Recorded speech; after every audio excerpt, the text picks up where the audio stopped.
A girl sits in a field, picking flowers. The sun shines, the grass is green, and the air is fresh. Those are the thoughts running through her head as she listens to the music box her grandmother gave to her. That's how things had been less than a week ago. Then the fog came, and everyone began acting strange. It had come 4 days ago. How long would it last? She had been locked up in this room for 2 days. She watched the ballerina dance in her music box. She thought about dancing in the sun with her mother and playing in the field with her father. It had gotten dark. The window glowed with black and orange fog. Her parents hadn't checked on her in a while. She tried not to let her thoughts linger on it.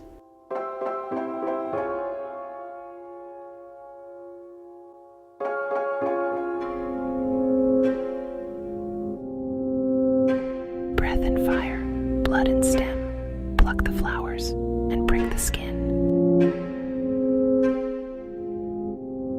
The girl had heard these words before,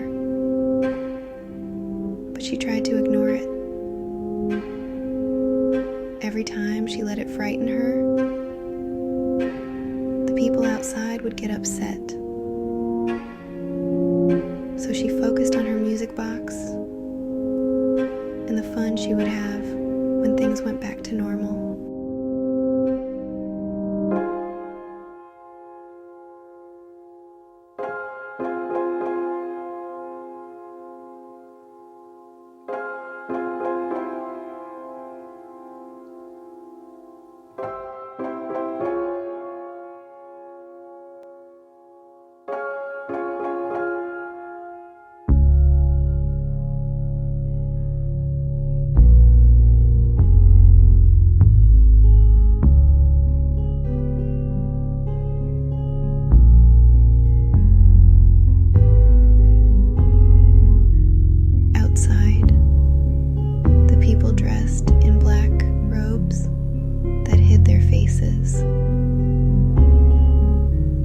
They carried torches that lit the fog in an ominous neon orange color.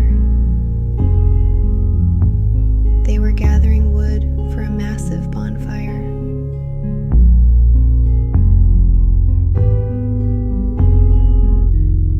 Melanie sat in the living room, staring out the bay windows.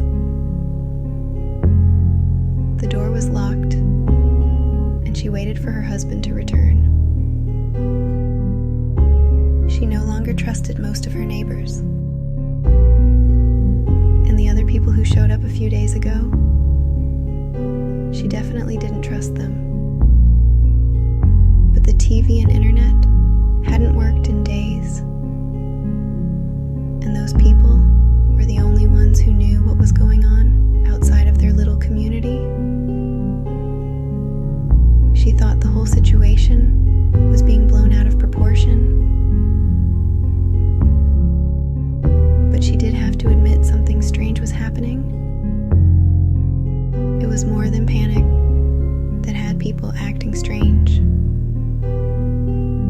She was finding it difficult to think and breathe. And her husband's memory seemed to get worse every time he went outside. She saw him walking back towards the house. She rushed to open the door for him. Once he was inside, she shut and locked it behind him. "So what's going on?" she asked.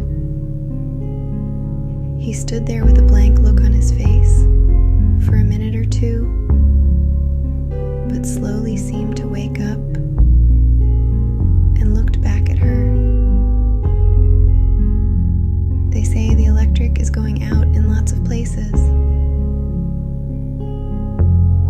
causing the power outages?" Melanie asked. "I don't know, but they also think it would be a good idea to keep some large fires going. They said it might not be good if all the lights go out in the middle of the night." What do you think, Derek? Are they crazy? I don't know. I think they're keeping some things from us, but it's weird. Something is wrong. Melanie began to speak, but it doesn't make sense. If it's a sickness or toxin going around, what good will fires do?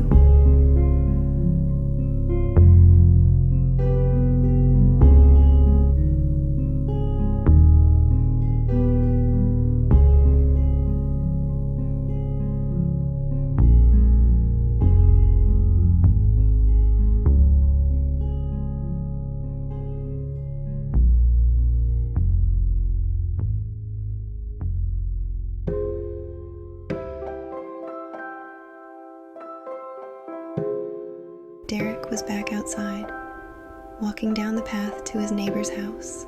The silver mist looked beautiful against the sky, and it felt soothing against his skin, fresh, reinvigorating, almost too much so. He could feel all of his cares wash away as he walked through it. But now was not the time to be feeling careless. He felt uneasy about everything going on. He hadn't spoken with Tom yet today,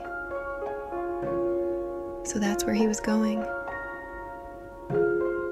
He wanted to speak with Tom and get back home as quickly as he could before it got any darker. Melanie walked into her daughter's room and held her tight. "When can I go outside, Mom?" asked the girl.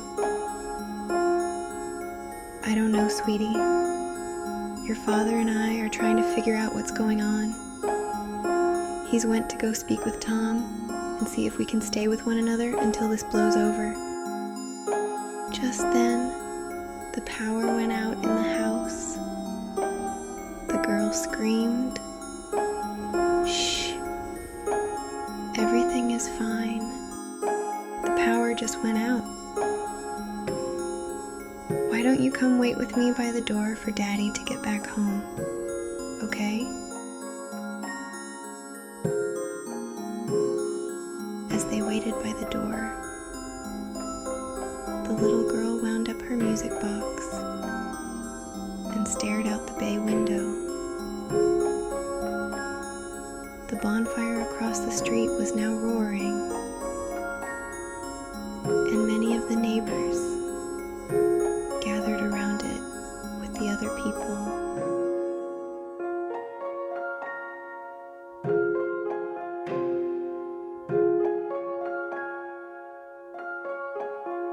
The neighborhood suddenly got darker on Derek, but he was close to Tom's house. He thought he could see it. He pushed on and made it to the door. All the sunlight was gone now, and the fog felt thicker than ever. He pulled out his phone to use as a light, but it was off and wouldn't turn back on. He knew it was fully charged when he left the house. "I need to get home as soon as possible," he thought.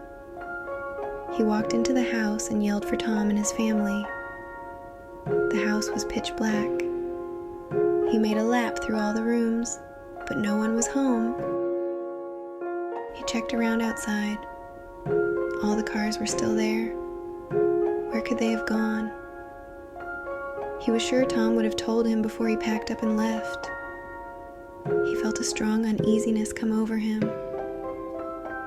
He fumbled around looking for the path back home and finally found it. He could see a very faint orange radiating out from the fires.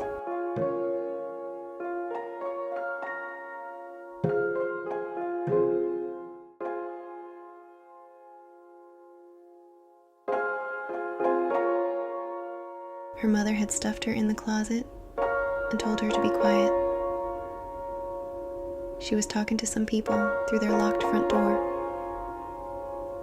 But the girl wound up her music box again. She hoped her dad would be home soon. They could faintly hear them arguing through the door. But she stayed quiet and watched her ballerina dance. She thought about the stories that her grandmother used to tell her. The will-o-wisps that led travelers out into the woods at night, never to be seen again. How pretty they must be to make people take leave of their senses and loose themselves into the night. The air was getting colder. The girl realized that she probably shouldn't have her music box out if she was trying to be quiet. She quickly put it up. The arguing was getting louder. The girl began to get scared again. She tried to hear what the arguing was about. Her mother was getting frantic. The fog was seeping into the closet. She forced her eyes shut and whispered to herself, "Make them go away. Make them go away. Bring Mom and Dad in here with me. And make the others go away." The noises that had gotten louder suddenly stopped.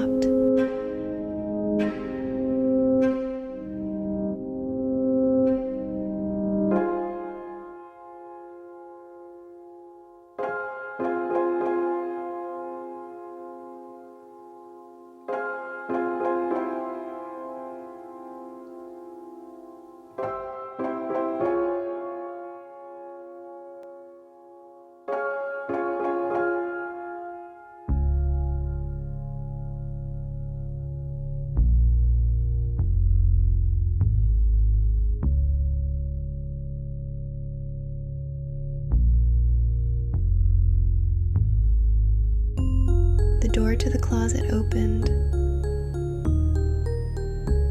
3 hooded strangers stood before her. They didn't say anything. They just grabbed the girl and carried her outside. The girl was confused and panicking. Torches glowed and swirled around her.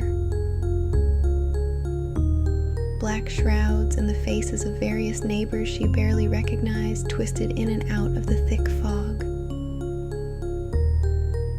The sharp cold was broken through by the intense wall of heat from the fire. "Where's my mom and dad?" the girl screamed. The faint echo of her screams barely pierced the dense night. She struggled as hard as she could, but their grip would not loosen. The more she fought, the darker it seemed to get. With every deep wail of her voice, the light from the fire broke through less and less of the darkness. Though the fire roared as large and fiercely as ever, Derek heard screams. They sounded like they could be his daughter. He ran as hard as he could, but the fire appeared to be getting further and further away. He pressed harder and harder. His lungs felt like they would freeze in the air. But he struggled through the darkness, towards the dimming flame.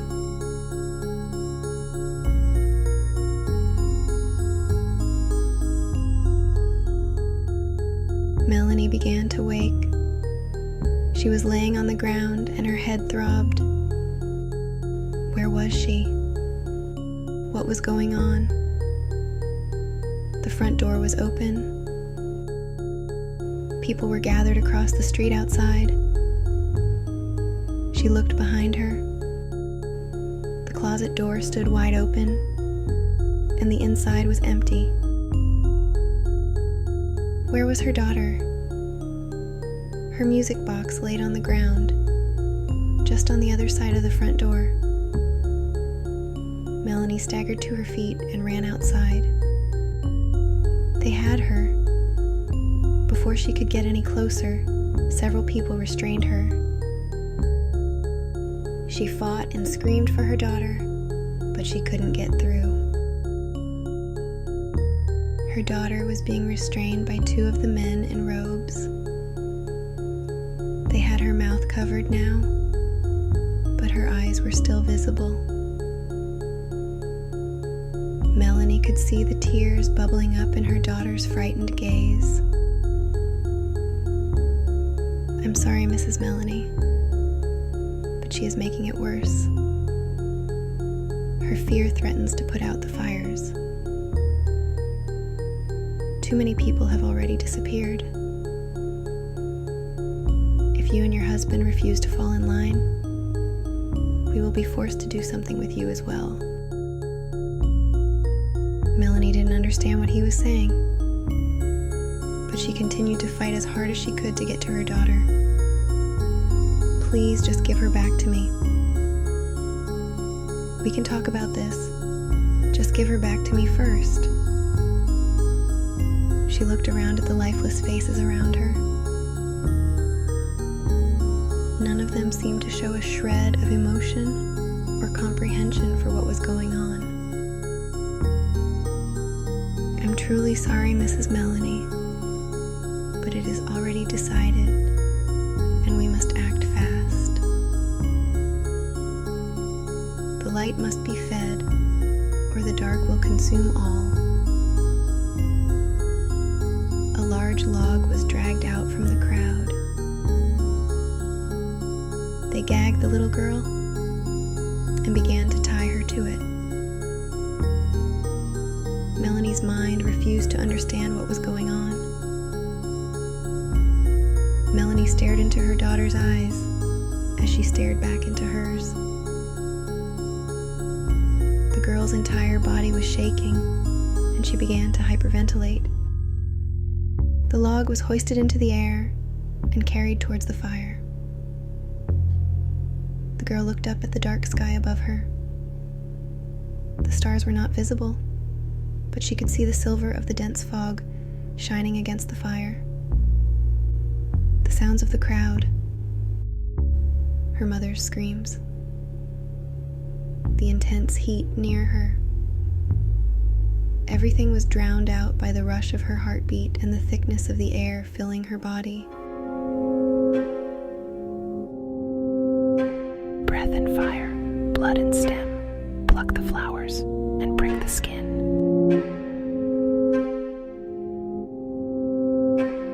The girl felt the log drop suddenly. They had thrown her onto the fire. Shadows swam around the scene like fish scattering from a stone thrown into a pond. The log began burning. The girl screamed and struggled for a short time, then fell silent.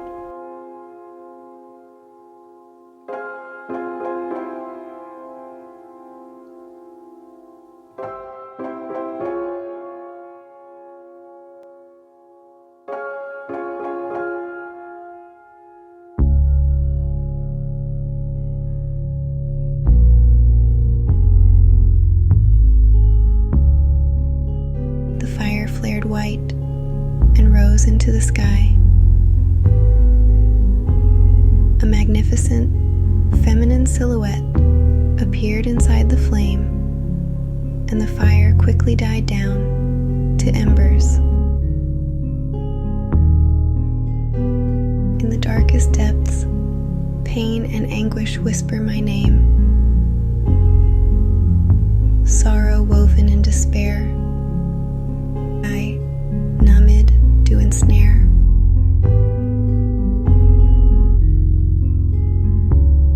She emerges from the embers, tall and gaunt in a magnificent gown. Her shadow looms over the assembly. Suddenly, the front row of people closest to her and the fire crumble to the ground in ashes. Her laugh echoed into the night, and all light died away.